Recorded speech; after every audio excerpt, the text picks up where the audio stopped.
Sir H C ಮಾದೇವಪ್ಪರ್ CM ಆಗಲಿ ಅವ್ರ ಕುಟುಂಬದಲ್ಲಿ ಏನೋ ಪಾತ್ರ ಇಲ್ಲ, ಅಧಿಕಾರಿಗಳೇ ವರದಿ ರೆಡಿ ಆಗಿದೆ ಅಂತ ನಿಮ್ದೇನು ವರದಿ ರೆಡಿ ಇದೆ ಅಂತೀರಿ, ಅದರಲ್ಲಿ ನಂದೇನು ತಕರಾರಿಲ್ಲ. ಅದರಲ್ಲಿ ನಿಮ್ಮ ಲೋಕಾಯುಕ್ತ ಪೊಲೀಸ್ ಇಲಾಖೆ ಇವತ್ತೇನಿದೆ ನನಗೆ ವರದಿ ಕೊಡಲಿಕ್ಕೆ ಜವಾಬ್ದಾರಿ ಕೊಟ್ಟಿದ್ದಾರೆ. ಅವರಿಗೆ ನೀವು ಇದಕ್ಕಿಂತಲೂ ಹೆಚ್ಚಿನ ನಿರೀಕ್ಷೆಯನ್ನು ಇಟ್ಕೊಳ್ಳಾಗಿಲ್ಲ. ಏನು ಹೆಚ್ಚಿಗೆ ನಿರೀಕ್ಷೆ ಏನು ಇಟ್ಕೊಳ್ಳೇಬೇಡಿ.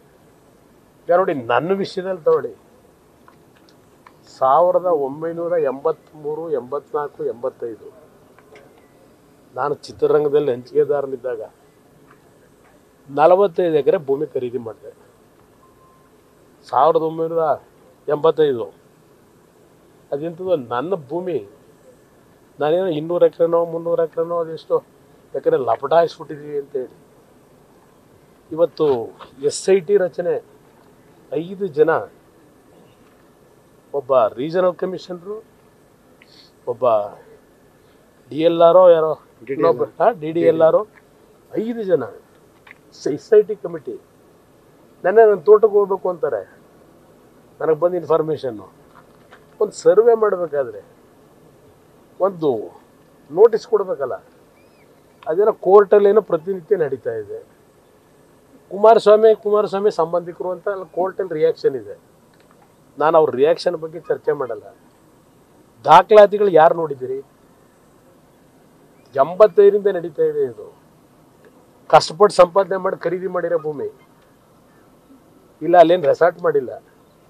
ತೆಂಗಿನ ಗಿಡ, ಅಡಿಕೆ ಗಿಡ ಹಾಕಿದ್ದೀನಿ. 40 ವರ್ಷದಿಂದ ನಾನು ಸೂಪರ್ದಿಲ್ಲಿದೆ. ಇವತ್ತು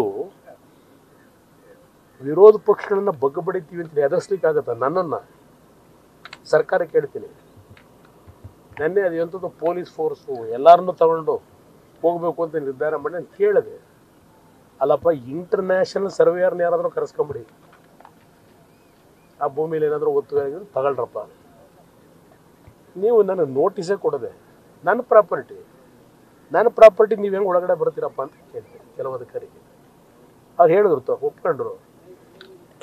ಸರ್ ನೋಟಿಸ್ ಕೊಡದೆ ಬರ್ಲಿಕ್ಕಾಗಲ್ಲ ಸರ್, ನೀವು ಹೇಳಿ ಸತ್ಯ. ಏನು ಮಾಡೋದು? ನಮ್ಗೆ ಸುಪರ್ದಿಲ್ಲ, ಮೇಲಿನ ಒತ್ತಡ. ಇದು ಸಿದ್ದರಾಮಯ್ಯನವ್ರ ಆಡಳಿತ. ಏನು ಟಾರ್ಗೆಟು ಮಾಡೋಕ್ಕಾಗಲ್ಲ. ಬ್ಲಡ್ ವಾಚೋದು ಯಾರ್ದು ಡೂಪ್ಲಿಕೇಟ್ ತಗೊಂಡು ವಿಧಾನಸೌಧದಲ್ಲಿ ಇಡಲಿಲ್ವಾ? ಇಂಥವ್ರು ನನ್ನ ಟಚ್ ಮಾಡೋಕ್ಕಾಗುತ್ತಾ? ನೋಡ ಬನ್ನಿ. ನ್ಯೂಸ್ ಫಸ್ಟ್, ನಿರ್ಭೀತಿಯಿಂದ ನಿಮ್ಮ ಪರವಾಗಿ.